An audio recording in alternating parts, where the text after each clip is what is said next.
Thank you for listening to The Luminous Mind. Remember to subscribe to our free podcast so you won't miss any of our illuminating content. Here is episode 204. Ideas aren't limbs. We shouldn't invest so much into ideas that we're so scared to change them. And I think maybe part of that could be that maybe we don't have enough ideas going on. If we only have one idea, there's a great quote by a philosopher, Emile Chartier, who said, "There's nothing as dangerous as an idea if it's the only one that you have." And so maybe people really hang on to their paradigms because they just haven't played with enough other ideas.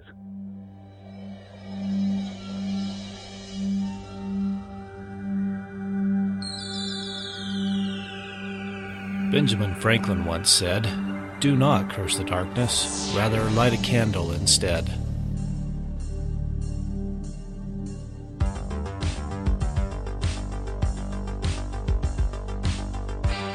If you're ready to set your mind on fire, then prepare yourself for the Luminous Mind with your host, Rebecca Bowman.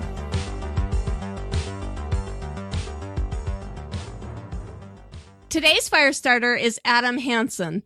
Adam is the co-author of Outsmart Your Instincts, How the Behavior Innovation Approach Drives Your Company Forward.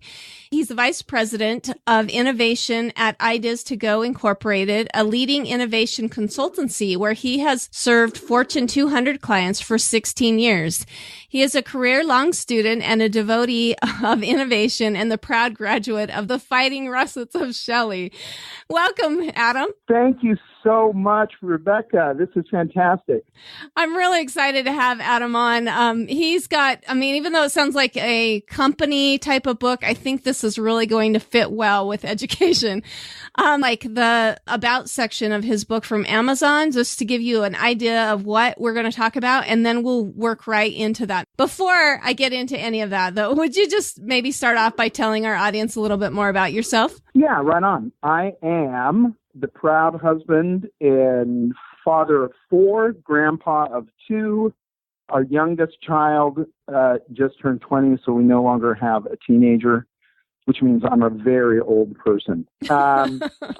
Hobbies, I'm really lucky because one of the 2 things that I really enjoy doing most, the border between hobby and work is kind of blurred. I'm an innovation geek, and so I spend an awful lot of time on that, even when I'm not being paid for it. I find it tremendously fascinating, and innovation for me includes almost everything because I can figure out a way to use it somehow. But the other thing that I really derive a lot of satisfaction from is music, and I've been playing in various bands off and on for the past 42 years, including my first band in which Rebecca's uncle-in-law was the drummer. Yeah, he's actually my brother-in-law. No, that's okay. That's how it is. I'm sorry. I got that wrong. Fine. I did the family tree wrong. But I'm also a book omnivore. I read far too many books. I'm just a nerd, and I figure out how to make that, make money for me. That's cool. And so, yeah, that's great. But as pursuing these various interests, I can always figure out a way how to link it back to what I'm working on. And having kind of a broad range of interests really pays off. So I finally found a job that pays me for being a dilettante. So that's great. Cool. Well, and I thought it was fun. He was actually recommended to us from Hunter Motts, which was an excellent podcast that we did. And then as we were connecting, we realized that we grew up in the same town. We grew up with the Shelley Russets, which for a lot of people may not know, a russet is actually a potato. So that was our mascot. Potato was a mascot. No. Let's not undersell it. Not merely a potato. The premier baking potato. It is the premier it baking is. potato. Let's get straight. Let's get straight on that. But we are, we're from Idaho, so yeah, potatoes are a big deal to us. But I thought it was cool. He actually, like he said, he played in a band with my brother-in-law, who is an amazing man I respect so much. So it's been fun trying to connect Adam and figure out who we all know and, all the things that small town people do when they meet each other. But I kind of want to go back again, like I said, and talk about your book and how that fits with education. On Amazon, it says evolution is killing innovation. So just trust your gut is great advice when your instincts tell you to run from a lion in the jungle. But when it comes to thinking innovatively about your business, those same instincts can be your worst enemy. So cognitive biases, the instinctual mental shortcuts that we all have in our brain that shapes how we see and respond to the world around us, can also be the arch enemies. Okay, new ideas appear to be too risky. Data gets discounted if it doesn't match the hypothesis of the researcher. And even like-minded innovative enthusiasts can find that enacting disruptive change is tough when we all see things the same way. It's time to let go and learn a new way to think, which goes awesome with the luminous mind. Created by innovative experts, Outsmart Your Instincts cleverly merges behavioral science with business savvy, and we are going to use educational savvy, using the trademark of behavioral innovation model. The authors provide an in-depth examination of 8 unique biases, and I'm going to have him talk about 3, but maybe he can give us more later on. But just to break through the creative ways of thinking and show us how we can overcome these barriers and break from the status quo. With clever, thought-provoking activities, accessible writing, and easy-to-follow advice, Outsmart Your Instincts shows us how and why we react to new ideas the way we do, and then helps us rethink what we think. Once we learn to outsmart our instincts, we can take on challenges as true innovators who rely on all of our brain powers, not just our guts, and be equipped to outsmart the competition. Did I leave anything out? Is that a good synopsis of the book, or? Holy smokes, that sounds, you've done so much justice to this. I go, that's fantastic. I would imagine that you or your co-author would have put that together for the book, but let's talk about kind of the innovation or the inspiration behind your book, why you decided to write it, and kind of where those ideas came from. Yeah, so we started noticing, probably 10, 12 years ago, there was some really great stuff coming out of behavioral science that really matched up really interestingly with what we were already doing in our work and with our methodology. And where you see that happening, kind of these two things going on independently, you kind of go, well, that's pretty cool. And then you go, well, not that much of a surprise, because it's all about dealing with these pesky humans. and so we have a thing that's kind of core to our work. Kind of the foundation of it is this: how to deal with ideas. And we didn't use the term negativity bias, which is the first cognitive bias that we speak about. And we speak about it first because it's so huge, it's so intractable, that if you don't get on it first and deal with it, then it's really tough to make much headway with the other cognitive biases that we talk about. The negativity bias is this idea that bad is stronger than good in our cognition. Bad just looms so large, and it's easy to understand why that evolved. That kept our ancestors alive. The threat out there every day was kind of a challenge. The big win every day was really just to survive. And if you hear a rustle in the bushes, it was really smart just to think of that as tiger, not as adorable bird, right? Yeah. And so, so you helped break the Krugs, right? I mean, have you ever seen that movie? Yeah. Well, that was we super actually used scared. that clip. Yeah. Oh, cool. Yeah. Perfect. Oh, nicely done, Rebecca. We actually used that clip where they come back and the younger kid in the clan comes back and talks, and of course, the dad is like, oh no, new, scary, everything.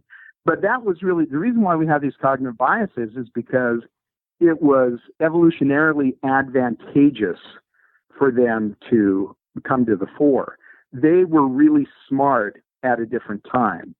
And so these shortcuts in our cognition would not have evolved if there weren't advantage for them, but those were just different times. And what served our ancestors so well then, we just find now, with the very different needs that we have now, are just working at cross purposes, particularly when it comes to innovation. So anyhow, we started to notice this, and as we became more and more aware of the different cognitive biases, it's all so easy to once we knew what negativity bias went, oh, got that, we know what that is. But then we just started ticking off some of the other ones: availability bias, status quo bias, confirmation bias, da-da-da-da-da. We said, oh yeah, we know what that is. We know what that is. We know what that is. And it almost just became self-evident how this was all going on. And we just simply pulled it in. At first, it almost sounded too good to be true. So we did some real testing. And my test on this, because I get excited about new ideas. And so I'll go like draw it all up. And I'll pull a colleague in and say, is this a thing? I don't know. Did you ever see the movie A Beautiful Mind? Oh yeah, that's a good one. The John Nash story. Yeah. So do you remember this? Do you remember the scene when his wife finally goes into the garage, and it's just undifferentiated noise, like it's just madness. You know, it has all his newspaper strings clippings tied. up, Yeah. all the strings and everything, and he thinks it's a thing, and it's just madness. Well, I will do a check against myself sometimes. I'll go into one of our rooms and we have all these flip charts up, and I'll like take up 4 or 5 of them sketching something out, and I'll pull a colleague in to say, hey, are we doing that garage scene from A Beautiful Mind here, or is this a thing? But so we did some real testing early on with much smarter people, and because we wanted to make sure that we weren't just seeing this matchup of these cognitive biases and this whole connection with behavioral science and what we are doing, just because it would have been really cool to see it. But people are saying, no, that's something. There's something there. This looks like it's valuable. Get on it, flesh it out. Let's get going. Well, that's awesome. And so then the book, who's your co-author? I did not put the... So it's actually two of my partners, Ed Harrington, our CEO, and Beth Storrs, our president. They're just 2 wonderful friends. They're just the 2 of the best people in the whole dang world. And I'm fortunate to have them as business partners. They're just great. They're great to have as, sounding boards as we're working this all out. Yeah, it's just been great really developing this all with them. And so your book is basically to help people get rid of these cognitive biases that we have, which we talked about. There were 8 unique biases, right? Well, there are 8 that we found. So far in the literature, in the research, I think behavioral scientists have identified something on the order of like over 200.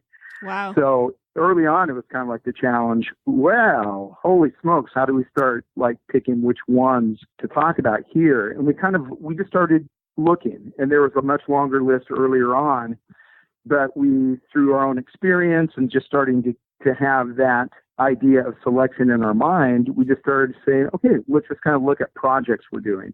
What's coming up? What are the real issues? What are we seeing?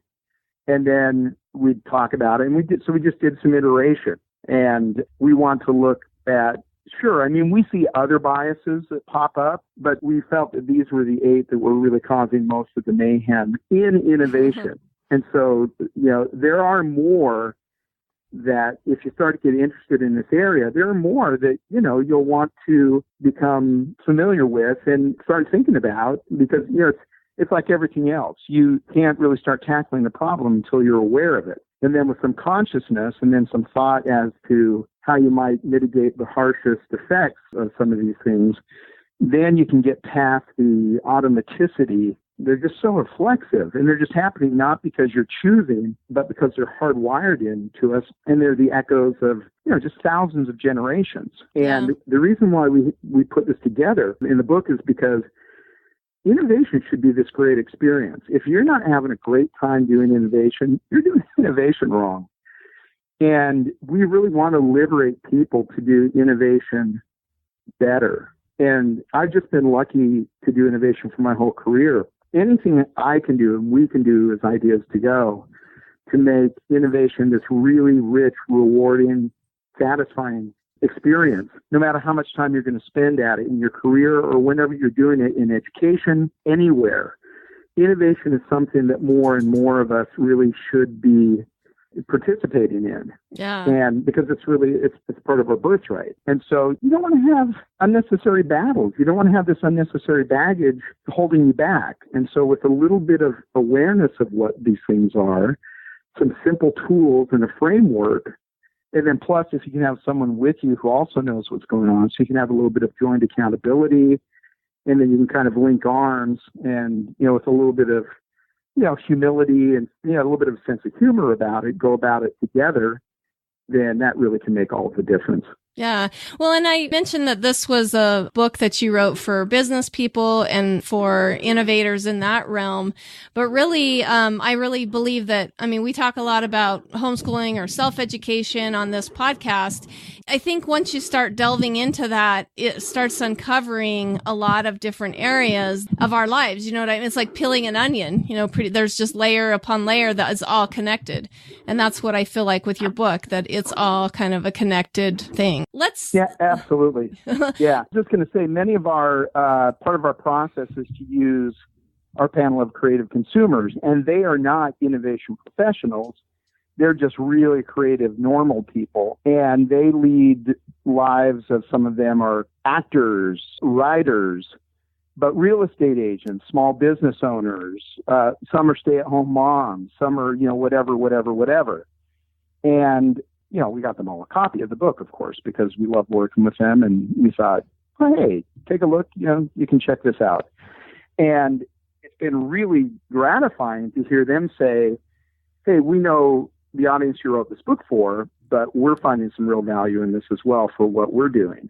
And so we didn't write the book so narrowly that it can only be used by innovation managers. Yeah, well, and I've seen interviews with him all over the place. Forbes magazine, and you just got done with a mixed mental arts. Everybody. Yeah. So it really fits well with everybody. Talked about maybe some of the challenges of pinpointing those 200 cognitive biases kind of down to 8. Do you want to tell us maybe what are some common struggles that you've seen with people in overcoming those? Well, maybe we should identify those first, and we kind of skipped through that, but identify what those are and then how, people struggle to overcome those biases. Yeah, so some of the biases. So negativity bias, again, bad is stronger than good.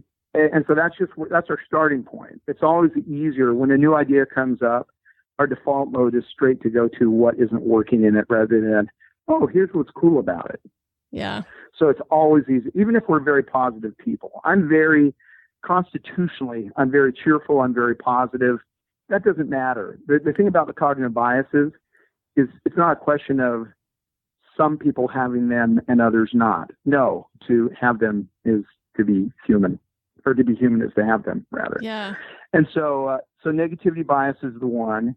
Availability bias is really interesting. That is, the main researcher on all of these is a guy who won the Nobel Prize for this work, Daniel Kahneman. And he has a phrase for availability bias, which is, what you see is all there is. And in a very real way, we believe and act that way. That we will, for availability bias, we decide and we act based on what we can most quickly recall, what we can dredge up, has way too much influence on how we're thinking and how we're acting.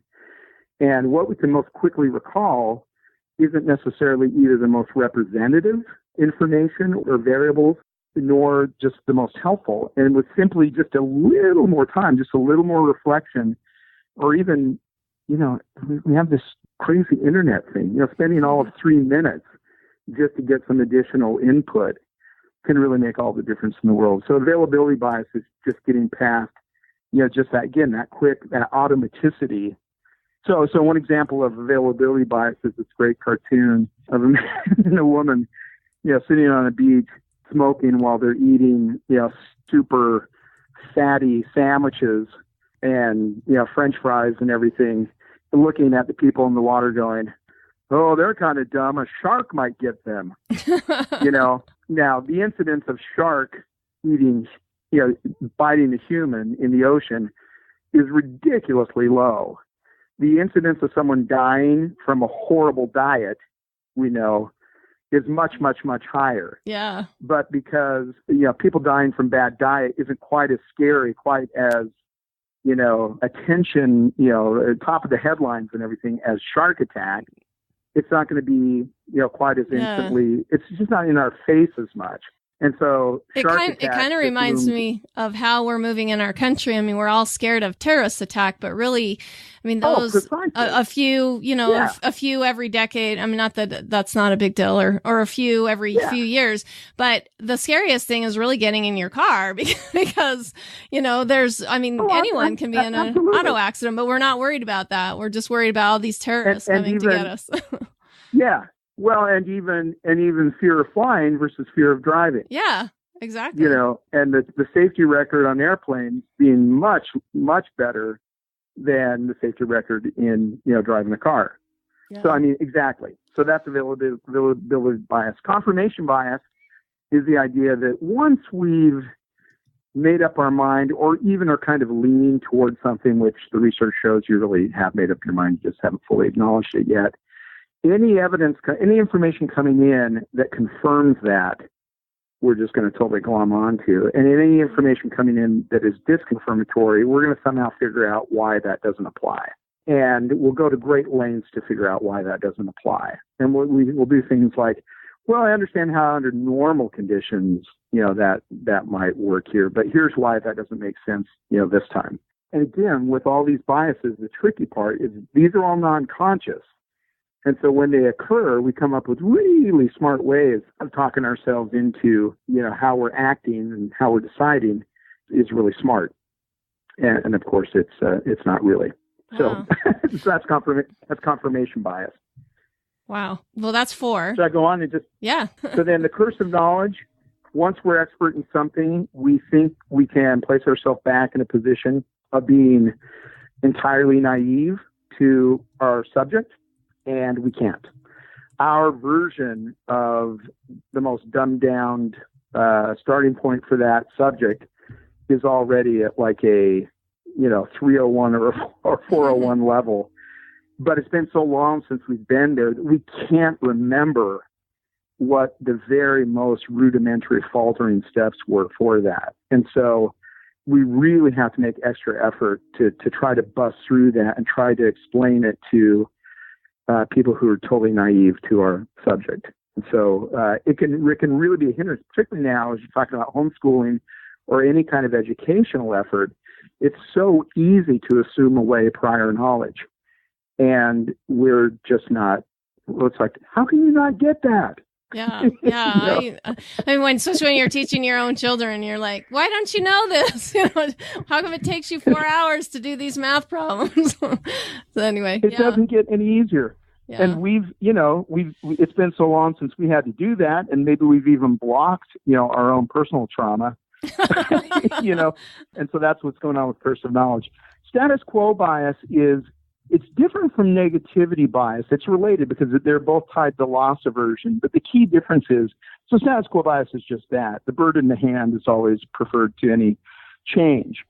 And when we're considering alternatives, anything new, we're always going to subject those alternatives to much more scrutiny than we will the status quo. So as we're considering new things we might do, we're going to judge those things much more harshly than we will how things are going right now. We'll rarely turn the lens around on how things are and be as tough on that as we are the new things that we're considering. And if we'd simply do that, we would often find how things are going on right now that's not all that peachy either. Well, yeah. And so these alternatives maybe aren't quite as bad, because now we've established a really fair apples to apples comparison between the status quo and a couple alternatives. Yeah. So that's status quo bias. We would rather not change if we can avoid it. Yeah. That goes really well with what we talk about here too, because a lot of times, I mean, it just makes sense to do some of the more self-directed learning that we're doing, especially in our day of the internet, but we are so worried about this new way of thinking that that we're hanging on to this old style, like, with everything that we've got, just because, we don't want to confront the status quo type of thing. So here's how we need to think about all these biases. Our starting point on any of these isn't neutral. So starting point isn't zero, if you can think of a graph now, right? Mm-hmm. Our starting point on any of these isn't zero. our starting point on any of these biases is like -3. So we have to do something at least to get up to 0 to make it kind of a fair, assessment. field. Yeah. And so at the status quo, we just have to understand that we're going to have this irrational. That's the thing about them. These are irrational biases. These aren't rational. These are deep emotional intuitions that we might be able to, in certain circumstances, we might be able to cobble together the argument for why some of these are rational, but usually that's not the case. And so we have to understand that our starting point is not neutral. Our starting point is below the baseline. -3. Yeah, it is negative. And so we need to know that when we are considering alternatives, gravity is going to pull us toward the status quo. That's always how it's going to be. And so we really need to be honest. We need to have a little bit of integrity around this and realize that the thumb is already on the scale for the status quo. That's awesome. So that's there. Confabulation is the idea that when we do something, people might ask us why, or when we're asking a child why he or she did something, they will tell us, but we're asking the wrong question. Because usually, we simply do not have access to our motivations, and we don't know why. We don't know why we did what we did. But we'll come up with a story that isn't a lie. We're trying to be helpful. So we will furnish the most plausible, rational recreation of some kind of emotional event. But we're doing our best. And that's what confabulation is. And so better than asking why would be to ask more about context, would be more to ask like, how were you feeling when you did that? To ask some of those questions around like that. And then it's better to infer why than to ask why. And you actually get closer to why when you don't ask directly why. That's interesting. And this is important. It's important for the work we do, because when you ask why, you almost never get the real why, because you're asking people to be behavioral scientists on themselves, and no one likes do that. Yeah, they don't like that lens. For sure. No, nobody can. Yeah. We don't have access to it. I don't know why I do most of the things that I do. I mean, ultimately, really, when you really think about it, or it would take so long, really, to try to get to it, that it's not worth it. Yeah. And so asking other questions like, how are you feeling? What was going on? Help me understand the context. Those kinds of things are usually much better, and you can get to better understanding when you ask more contextual questions than a direct confrontation on why. And that's what confabulation is, because we confabulate, and we can't help it, because we're meaning creating critters. And so we like to create these stories that explain. And so that's what confabulation is all about. And we all do it, and we can't not confabulate. No, I think every one of us has, so that's great. Yeah. Conformity bias is just this idea we are also very social critters, and we like to think even the most fiercely independent among us is much more subject to social pressures than he or she would ever care to admit. And there's just really great data, behind this showing that no one's immune. And so being really conscious of that, again, we don't start at neutral. And so really going out of the way, and leaders in particular it's important for leaders really to get this, to understand that they are like a magnet whenever they're in a kind of group setting, and that people non-consciously are going to defer to them, even when supposedly we said, hey, everyone in this room, we're all equals, check your titles at the door, da-da-da-da-da. That's great as far as it goes, unless the leader or leaders take steps to reinforce that. There's still going to be this non-conscious deference to them. And particularly when you're doing innovation, early on, agreement is not what we're particularly concerned about. We want to come up with lots of ideas. We don't want to, just pay homage to the leader. We want breadth of ideas. We don't want 57 iterations on ideas that, the one idea that the leader likes. And so it's really important to be, again, aware of conformity bias and really try to work against it. Again, it's really easy to understand why conformity bias evolved. If we did it along with our clan or with our group, we died because they had access to fire and food and, all those resources that were so critical. So that's conformity bias. Confirmation bias we talked about, right? Yeah. Mm-hmm. Yeah. Framing that's the final. We're on to our eighth one. Framing is this idea that everything we're presented with comes with a context. And we can change meaning by changing the context in which the idea is presented. So $1 is $1 unless it's presented as a discount or a surcharge.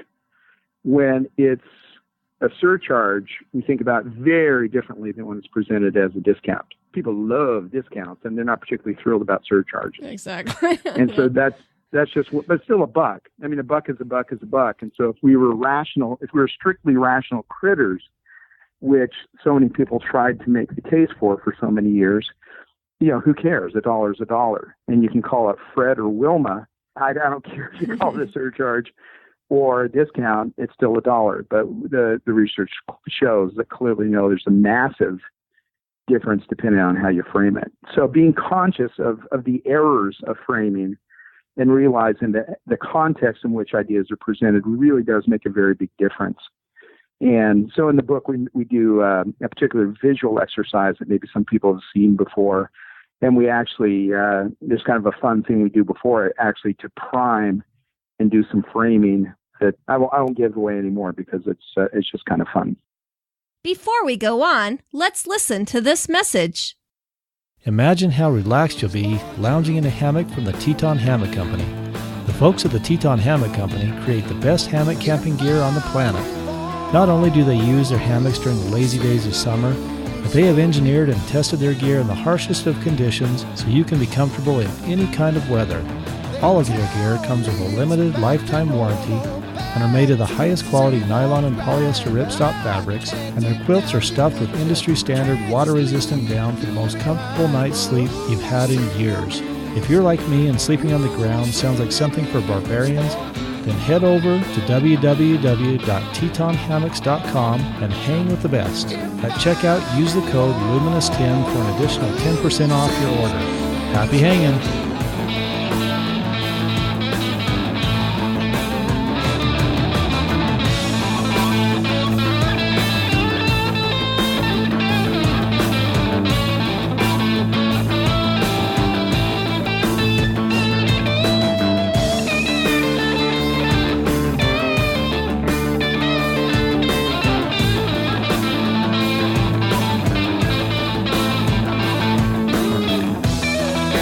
Welcome back to The Luminous Mind with Adam Hansen, who's helping us to outsmart our instincts. Give me are there any kind of common struggles that people have with overcoming some of their cognitive biases so that they're able to innovate in work in their lives, or do you see everybody being different in this way? Well, I think, again, just the main point is just really being aware that these are non-conscious. And so, this has been on my radar now for, better part, more than a decade. And then intensively for about 3+ years now. You're never cured of them. They've come through thousands of generations. Yeah. And so you're never cured of them. The best you can do is just bring awareness to them and then try to nip them in the bud. What I've become better at is going, that's starting. Yeah, that's happening. Yeah, I can jump in then and see if I can short circuit it. So it's kind of, this is kind of weird, but if you can have, honestly, a little bit of fun with it, it really helps to be humble. Mm-hmm. And you're not going to do well with this if you think that you've got a stranglehold on it. If you think, I know what that is now, so I don't have to worry about it anymore, that's, I think, the surest sign that you're really going to suck at it. And so I think it's really just reminding yourself these are non-conscious. These are the echoes of thousands of generations. You're not, you just have them because you're human. And so some humility, some modesty about them, I think is particularly helpful. And then just a little bit of vigilance, but not, I don't want people getting freaked out about it. There was one point in writing the book that I thought, holy smokes. I mean, with all this, it's just amazing we get anything done. Yeah. Because the deck is so stacked against us in some ways. But then I go, well, yay, human spirit. We also then have these really great compensatory gifts as well, such as curiosity, which is also part of our birthright as well, curiosity and innovation. And what's true about us as well is, we're the only animal that explores for more than just the satisfaction of base needs of food, shelter, and procreation. We like to explore just for the sheer joy of exploration as well. And as long as we remember some of these things as well, it's not just all doom and gloom. No. The great news about the cognitive biases is that with a little bit of awareness, these are things that, we really can outsmart our instincts. I really want that to be the takeaway. This is not yet another reason to hang our head. Hopefully people can take away from this like, hey, that's great. We can do something about this. And really, again, it's back to this idea that we can free ourselves from some of this baggage so that we can really do innovation and really get much more out of it. Yeah. Well, and I love how you're talking about it takes some humility, because that's what I was thinking about when you were talking about confabulation, that, I mean, a lot of us are like that little kid that wants to make up excuses of why this or that hasn't worked or whatever, but it really takes that authenticity and honesty and stuff to really get there. And then I love the idea that once we can kind of humble ourselves and recognize that, we kind of can get out of our own way and let that curiosity flow to to get us to a place where. And I loved what we were talking about kind of before we start recording. I should just cut and paste a bunch of that in there, but that we are the only, and maybe we started after, but we are the only species that ended up being so creative. We live in every place on the continent or on the world. Tell me. Let's kind of reiterate that for our audience, what you're talking about. So we are that strand of DNA that can take whatever environment we find ourselves in and say, oh, okay, we can do that. Or we can go over here, or we can go over here, or we can go over here. We can meet pretty much any challenge that's thrown at us. And you've had these great, massive threats thrown at humans throughout history. You go back to a guy named Thomas Malthus, back a few centuries ago, who was forecasting that humans were just going to start dying in droves because the rate of procreation was going to far outclips the rate of agricultural production. It was called the Malthusian specter. And then, of course, we have these breakthroughs in agricultural production that more than outpaced the birth rate. And so, that's just one example, but we live in the hottest deserts. We live in the poles. How did people, how did the Inuits live with ice and well blubber? Like, where they come up with that idea?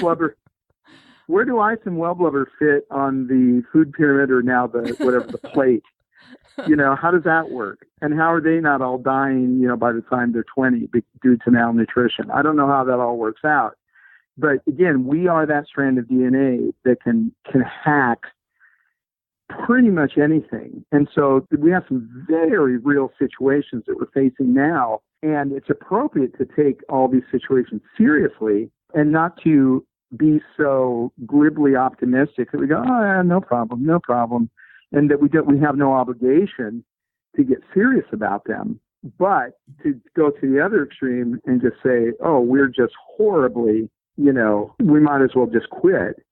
That doesn't make any kind of sense either. That's not being responsible with what we know of history either. And so we kind of need to get honest about what our track record has been, both for good and ill, and kind of find that golden mean, but realize that, we seem to be that strand of DNA that is capable of figuring it out. And creativity really is our birthright.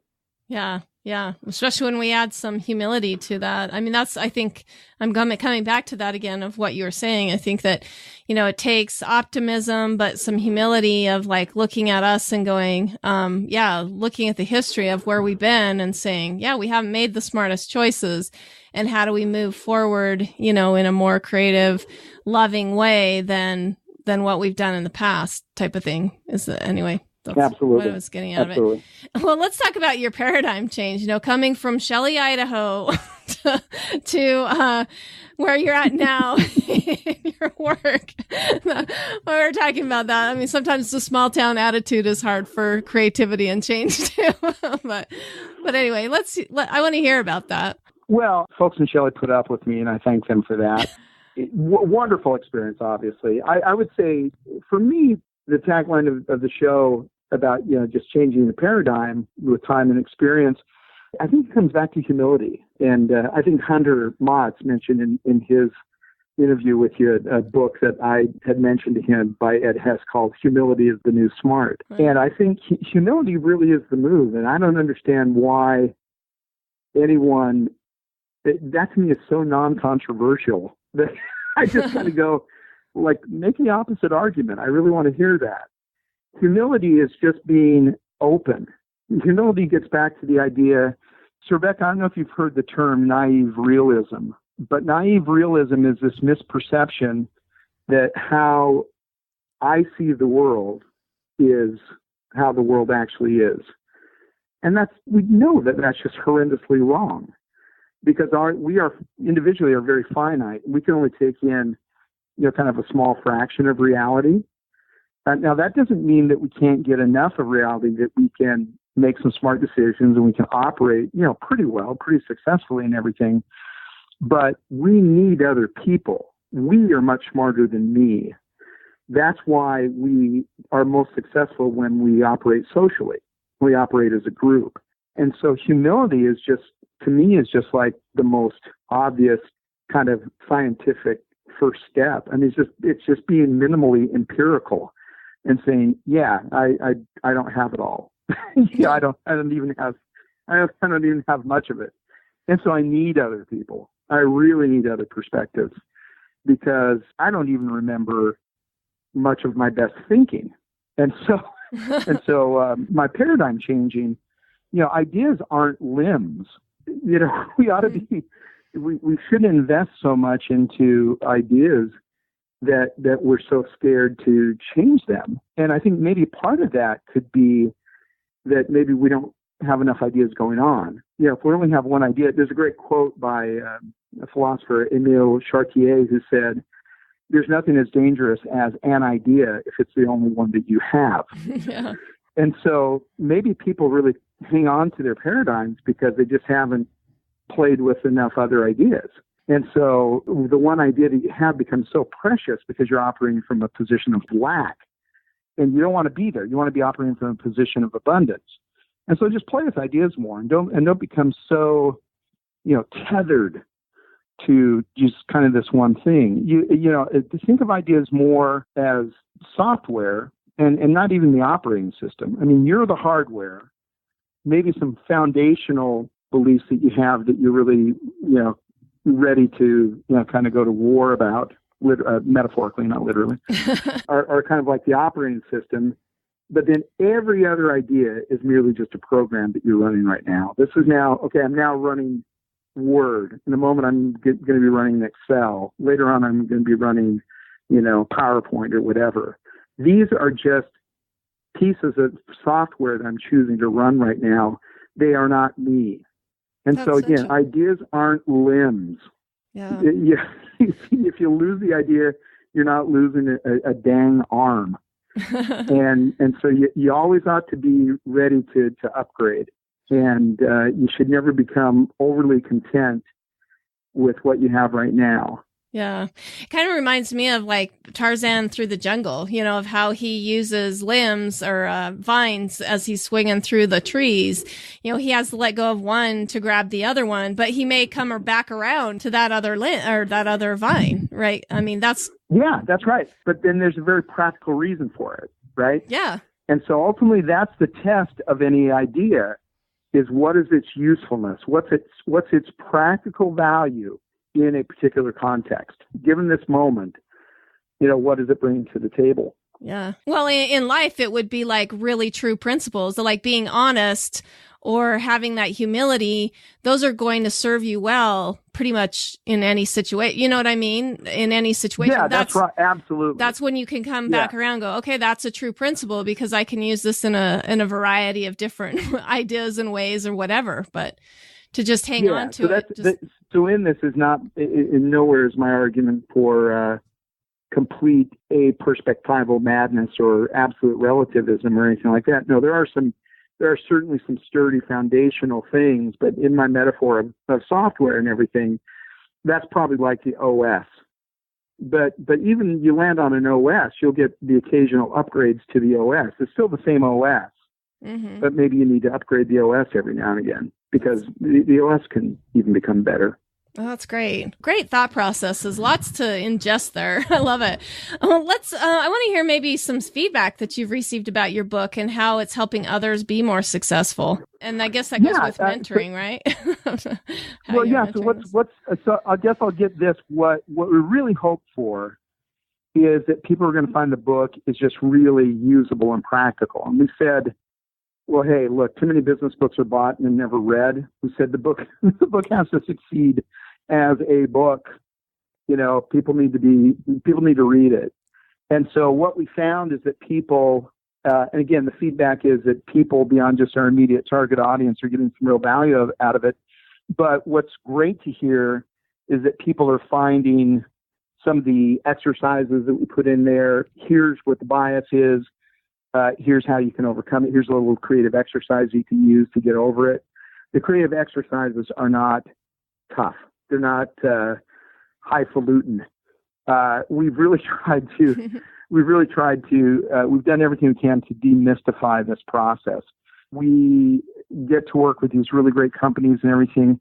It would be just so wonderful if innovation were this entirely mysterious, dark arts.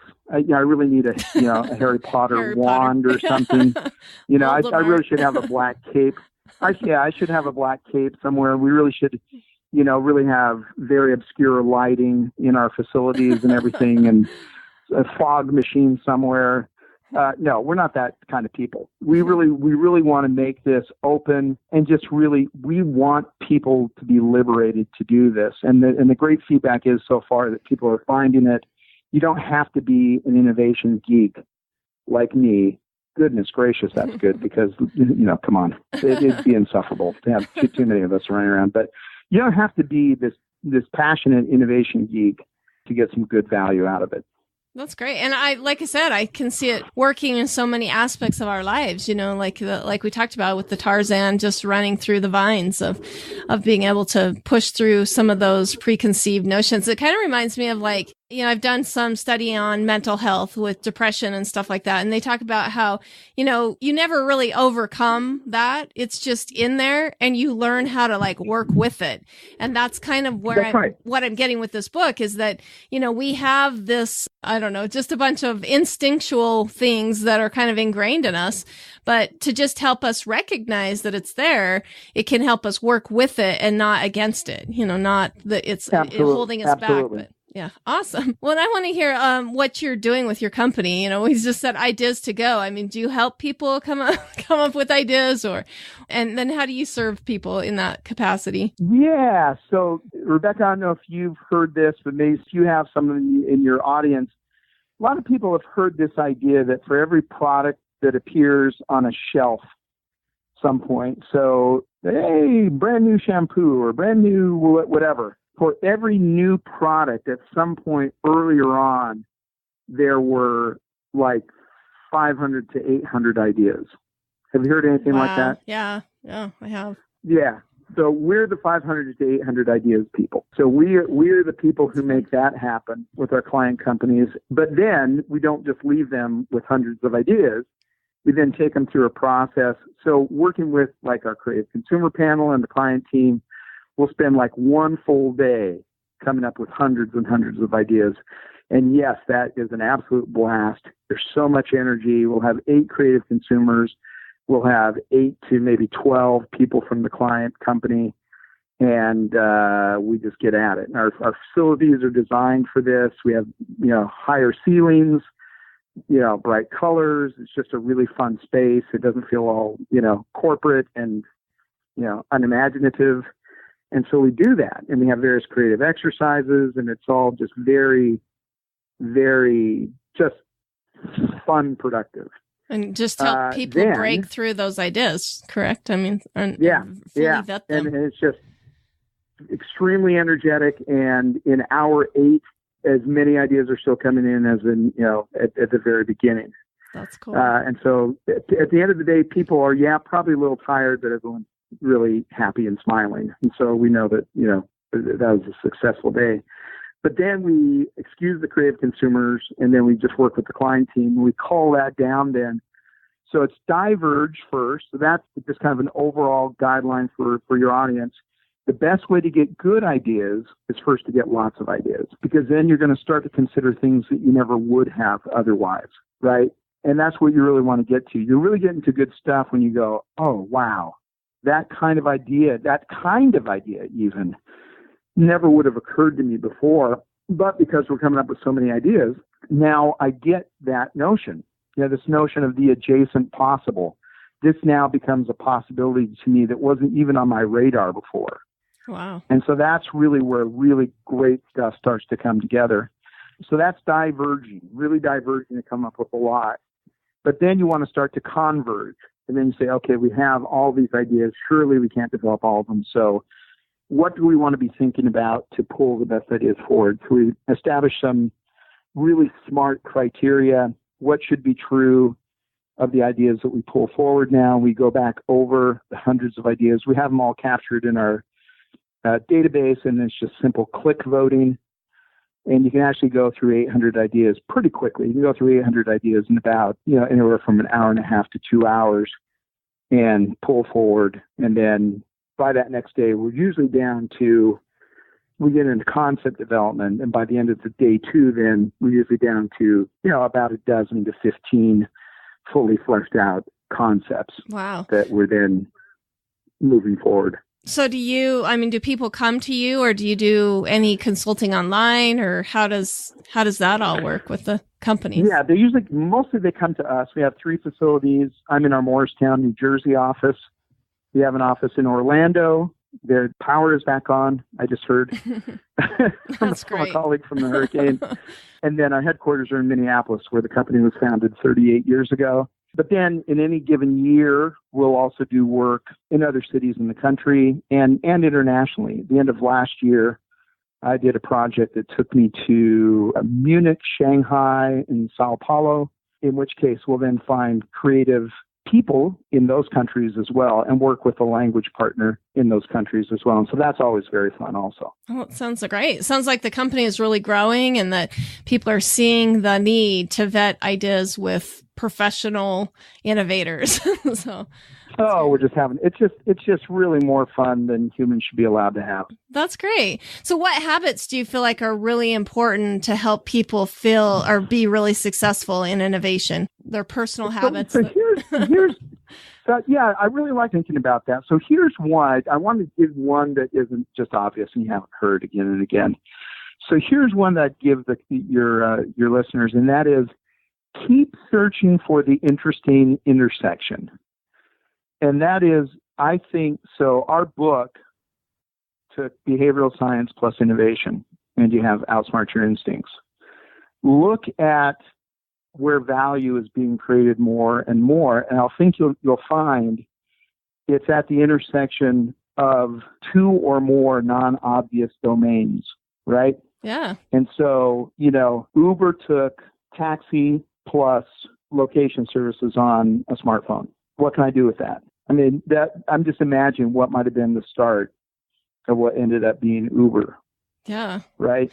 Or Airbnb, they have the most real estate in the country, but yet they don't own any of it. Exactly. And so it's taking these, and the key word there, a friend of our company, a guy named Rohit Bhargava, does this really cool thing. Every year he comes out with his trend report. It's called the Non-Obvious Trend Report. because he says too many other trend mongers are putting out trends that everyone else is putting out. And you kind of go, well, why would I do that? Yeah, duh. So he puts out non-obvious trends.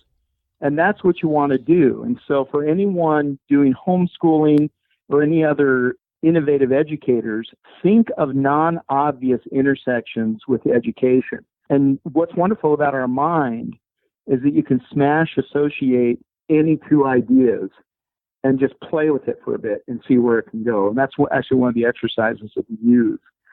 So the mind can take completely disparate ideas, and by smash associating them and just playing with it and doing some free association around that forced association, you can start to really come up with some interesting stuff. So I think that's where it is. When the intersection is like too obvious, so like, the next cool restaurant concept isn't going to come from, fast food plus, casual dining. It's not going to be the intersection of McDonald's and Ruby Tuesdays. It's going to be the intersection of fast food plus, I'm just making this up. It's going to be the intersection of fast food plus adventure travel. I don't even know what that is, Yeah. But it's going to be the intersection of fast food plus, compassionate capitalism. It's going to be Tom's Shoes plus McDonald's. Like, what could that be, right? Yeah. And so these non-obvious combinations is going to be more and more where value is created. So as you're thinking about how to do education differently, don't just go for the most obvious combinations, but try to smash associate some fairly disparate stuff just to play with it. And again, when we're doing innovation, that's what's fun, is in the early stages, you're just playing. You're not committing dollars to anything yet. You're not actually getting everyone involved. As long as you're just playing and it's just you, a piece of paper, and a pen, holy smokes, some really wonderful stuff can come together. Yeah. Well, and I think it's pretty cool too, how we have platforms like Kickstarter or some of those crowdfunding things that are really helping innovators, it almost helps them vet the idea, because they do put capital in it if people are actually willing to buy it. Do you know what I mean? Well, that's right. Yeah, absolutely. And so even right there, like that was something that wasn't available. Like crowdfunding, who would? We didn't know what that was, 12 years ago. That's tremendous. That's amazing. Yeah. So this is where value more and more is being created at these really interesting intersections. So that's a habit I've actually developed, and I try to come up with regularly these kind of weird combinations just to see what it's provoking for me. That's awesome. That's great. Well, tell us, where do you see this going? I mean, what are your long-term goals, and how do you hope that works into the legacy that you hope to leave? Yeah, well, I want to just keep demystifying innovation for everyone. I really would love to get everyone past kind of this weird primordial baggage that we have with the cognitive biases, and just understand that just a little more awareness is all it takes. And then things get much better very quickly. And that I want more people innovating because you don't have to be a business person. You don't have to be specifically an innovation consultant. You should be innovating. If you're a parent, you should be innovating. Yeah. If you're certainly a teacher, you should be innovating. The reason why you should be innovating is because the situations you face are not the situations that are in the books, right? The things that you've been taught maybe sometimes might match up a little bit with what the facts that you're finding on the ground, but more often than not don't really do so all that well. And so how do you respond better? How do you serve your audience better, whether that be your own kids if you're homeschooling, or your customers if you're a small business owner, or whatever that is. And you really want to be thoughtful. And the great news about that is when you're innovating, you're serving them better, they're getting more out of it, you're doing better in whatever you're doing, and it's just more fun. It's an absolute blast. Yeah. And so it's really just win-win all the way around. Well, and I think that drives you to where your life's mission is to where you're feeling fun out of it. You're feeling some pleasure out of it. You're not, we have talked about this so much. I know I talked about it with Hunter Motz, but the world is not moving the place where our dad was at, to do all the safe things. We can't do that anymore. And we've got to become innovators in order just to keep up in society. No, and we really need, so we need to be more innovative. We really need a massive uptick in personal ingenuity. We just need to be much more resourceful. Now, the great thing is the previous generation, like my parents, man, they were wonderful. They really embraced computer technology and the internet and everything. And for, these folks who were born in the Great Depression and, kind of came up through all that and everything, I was always so proud of how they went after that and everything. But they've now, unfortunately, been gone for a little bit. I just even think like how either of them, what they would even think about some of the things that we have now. And I could just imagine them responding to that and to imagine what they would be doing with it. So, yes, we have some huge challenges that are very different than previous generations faced, but we also have tools that are unimaginable. Yeah. And so we need to get our game on. We need to get a little bit serious about this, but not serious in a grim, dour way, but in kind of a joyful way. And if we are thoughtful about it, we bring some awareness to it. The great news is we can really do some amazing things. There's no time like now to create. It's unbelievable. It's just, we've never had access to thought, methodology, support, route to market, systems, everything you need to conceive, develop, and birth any innovation, any new thing that you can possibly come up with. It's just never been as possible as it is now. Yeah. And I can only see that. I can only see that getting better and better. So get at it. There are no more excuses. That's awesome. Well, I would love to talk to you longer, but we want to be sure to not spend your whole evening. But before we say goodbye, do you have any maybe final parting words for our listeners? And then give us contact information so we can find where you're at and what your book's about and all of that. Yeah.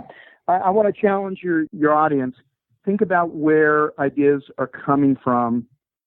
Be a little more mercenary. Be a little more, don't be so literal. Don't be so literal with them. What I want to challenge your listeners to is think about this. What value could you extract from the viewpoint of someone you radically disagree with? Oh, I like this. Yeah. Yeah. You don't have to agree with the person. You might find them really reprehensible. That's fine. But think about maybe an idea they have. I'm not encouraging unethical behavior or illegal behavior or dangerous behavior.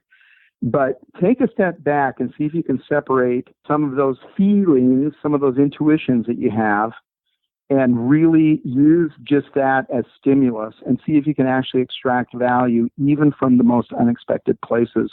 And I'll guarantee you that you can. Because when you do that, you're being reflective, not reflexive. And it strikes me how those two words are so similar, but are actually antonyms. So we want to be reflective. We don't want to be reflexive. It kind of goes back to that honesty discussion that we had before. There's a lot of ways that we want to point the fingers of scorn at people for ruining society or whatever. But sometimes when we look at something, their position, and it does become reflective, we see, oh, maybe we're part of the problem too, It's the splinter in that guy's eye. Yeah. Oh, log in mine? What's going on? Exactly. That's great. And then your contact information, how we can get in touch with you? I love talking to people. If you haven't picked up on this, I'm kind of into it. So on Twitter, I am @Hansen, ADHANSEN. You can also reach me on LinkedIn. I'm happy to link with anyone. I love talking about this stuff. I'm here to serve. This is tremendously interesting to me. I love it when I can connect with folks and just kind of show them some of the things I've been up to. but more importantly, see if I can help them get going on it. That's great. And his website's ideas2go.com. We've been talking with Adam Hansen. He's a co-author of a book called Outsmart Your Instincts, How the Behavioral Innovation Approach Drives Your Company Forward. And we'll be sure to link all that information that we discussed today, his book and his website, as well as his LinkedIn contact, all that stuff on our website as well. But thank you so much, Adam, for coming on and joining us and helping to light our minds on fire on this important topic of innovation. It's been fun. Rebecca, thank you so much. And again, go Shelley Rossett. Thank you for listening to The Luminous Mind. To learn more about Adam Hansen, go to our show notes at theluminousmind.net. Be sure to become a subscriber to our free email list. Then check out the Services tab to see how we can continue to assist you, our fire starters. Also, to help us continue production of illuminating content, go to the Sponsor tab at theluminousmind.net for more information on sponsorship and affiliate programs. Like us on Facebook, follow us on Twitter, Google+, Pinterest, and now Instagram. Get our free audio content by subscribing on YouTube, iTunes, and Stitcher. To help us grow, consider these easy ways. Tell your friends about us. Leave us a review. Share our content. Tell us how we can help you, so together we can continue to light minds on fire and change the paradigm of education.